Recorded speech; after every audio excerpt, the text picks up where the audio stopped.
दोस्तों जब भी बात आती है समरसेबल पंप के पावर सप्लाई की तो हमारे पास दो ऑप्शन होते हैं, एक आपका 3 फेस और एक आपका सिंगल फेस। अब दोनों में क्या अंतर है और कब हमें 3 फेस समरसेबल पंप को लेना चाहिए और कब हमें सिंगल फेस समरसेबल पंप को ही लेना चाहिए, या फिर कहे कि दोनों में हमें क्या क्या फायदे और क्या क्या नुकसान देखने को मिलेंगे। और साथ ही में हम ये भी जानेंगे कि ऐसा क्या कारण है कि समरसेबल पंप के मोटर में ज्यादातर इंडक्शन मोटर का ही यूज किया जाता है। आखिर इसके पीछे क्या कारण है, ये सभी चीजें आज हम इस वीडियो में जानेंगे। तो वीडियो को ज्यादा लंबा ना करते हुए आज की वीडियो को हम शुरू करते हैं। अगर वीडियो आपको अच्छा लगे तो बस एक लाइक कर देना। हम आपके लिए इसी तरह पंप और प्लम्बिंग से रिलेटेड वीडियो लाते रहते हैं और अगर आपको हमारा कंटेंट अच्छा लगता हो तो आप चाहो तो हमें सब्सक्राइब भी कर सकते हो। तो बिना किसी देरी के वीडियो को हम शुरू करते हैं। दोस्तों सबमर्सिबल पंप का जो सबसे मेन पार्ट होता है वो है उसका मोटर। इसलिए आइए पहले मोटर के बारे में थोड़ा बहुत हम जान लेते हैं। उसके बाद हम देखेंगे कि कब हमें 3 फेस मोटर की जरूरत पड़ती है और कब हमें सिंगल फेस मोटर की जरूरत पड़ती है। जैसा कि हम सभी को जानते हैं कि पंप में एसी मोटर का यूज किया जाता है जो कि अल्टरनेटिव करंट से ऑपरेट होता है। अब एसी मोटर में भी आपको दो तरह के मोटर देखने को मिलेंगे, एक आपका सिंक्रोनस मोटर और एक आपका इंडक्शन मोटर। अब दोनों में क्या अंतर है, तो यहाँ पर अब ज्यादा टेक्निकल बातें नहीं करेंगे, आसान भाषा में समझेंगे कि आखिर दोनों में क्या अंतर है। दोनों ही मोटर में जो 3 फेस वाइंडिंग की जाती है वो ऑलमोस्ट एक जैसी ही होती है।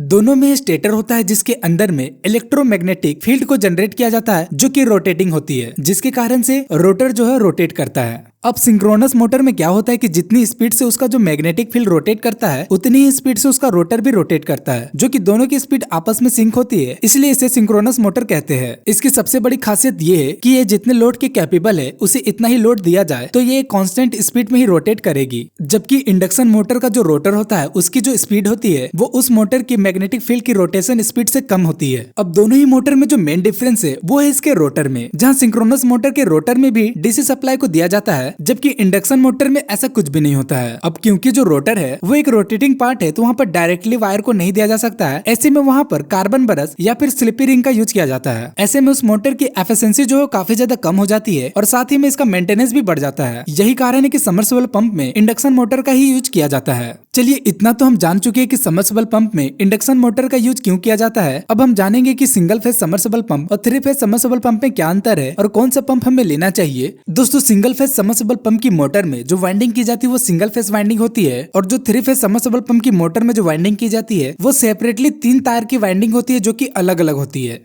और जो सिंगल फेज सबमर्सिबल पंप होते हैं वो सेल्फ स्टार्ट नहीं होते हैं, उसे सेल्फ स्टार्ट बनाया जाता है कैपेसिटर की मदद से। जबकि 3 फेज मोटर जो होती है वो सेल्फ स्टार्ट होती है, बस उसमें पावर दी जाए तो अपने आप ही स्टार्ट हो जाती है। सिंगल फेज का जो स्टार्टिंग टॉर्क होता है वो काफी ज्यादा कम होता है। खासकर जो सिंगल फेज मोटर है वो ओवरलोड के लिए नहीं होता है, वो इतना ही लोड सह सकता है जितने की वो कैपेबल हो। हाँ पर एक बात ये है कि सिंगल फेज सबमर्सिबल पंप जो है वो काफी ज्यादा लो मेंटेनेंस के साथ आते हैं और साथ ही इसे रिपेयर करना काफी ज्यादा इजी हो जाता है। अब दोस्तों ये जो सिंगल फेज सबमर्सिबल जो पंप होते हैं वो घरेलू यूज के लिए तो काफी ज्यादा अच्छे होते हैं, पर इसकी जो सबसे बड़ी दिक्कत है वो है कि ये करंट जो बहुत ही ज्यादा ही लेती है। आप सिंगल फेज में जितना ज्यादा पावर के पंप को लोगे ये उतना ही ज्यादा करंट भी लेगी। जैसे कि अगर आप सिंगल फेज में 5 HP के सबमर्सिबल पंप को लेते हो तो वो आपका तकरीबन 21 एम्पियर का करंट लेगी। जबकि 5 HP में आप 3 फेज के सबमर्सिबल पंप को खरीदते हो तो वो आपका तकरीबन 6 से 7 एम्पियर का ही करंट लेगी। अब मान लीजिए कि आपको 20 HP के सबमर्सिबल पंप की जरूरत है और मान लीजिए कि वो सिंगल फेज पे चलता हो तो उसको चलाने के लिए आपको तकरीबन 85 एम्पियर की करंट की जरूरत पड़ेगी। अब 85 एम्पियर का सप्लाई देने के लिए आपको तकरीबन यहाँ पर 17 mm की वायर की जरूरत पड़ेगी। अब क्या ये पॉसिबल है कि आप 17 mm की वायर को बोरिंग के उतने नीचे डाल पाओ। यहाँ मालूम पड़ा है कि जितना का पंप नहीं है उससे ज्यादा आपने महंगा वायर ही खरीद लिया। अब इससे हमें क्या पता चला, जो 3 फेज सबमर्सिबल जो पंप होती है वो बहुत ही सफिशिएंट करंट लेती है, जिस कारण से उसे ऑपरेट करने के लिए उतना ज्यादा मोटे वायर की जरूरत नहीं पड़ती है। इसलिए दोस्तों अगर आपको ज्यादा पावर के सबमर्सिबल पंप की जरूरत है तो फिर आपको 3 फेस वाले सबमर्सिबल पंप को ही लेना चाहिए। पर हाँ इसके लिए आपको 3 फेस लाइन को भी लेना पड़ेगा क्योंकि ये सिंगल फेस लाइन पे नहीं चलने वाली। तो उम्मीद करते हैं कि आपको ये वीडियो पसंद आई होगी। अगर ये वीडियो आपको अच्छी लगी हो तो प्लीज वीडियो को लाइक करना ना भूले। बाकी वीडियो देखने के लिए धन्यवाद। मिलते हैं किसी और वीडियो में, तब तक के लिए जय हिंद जय भारत।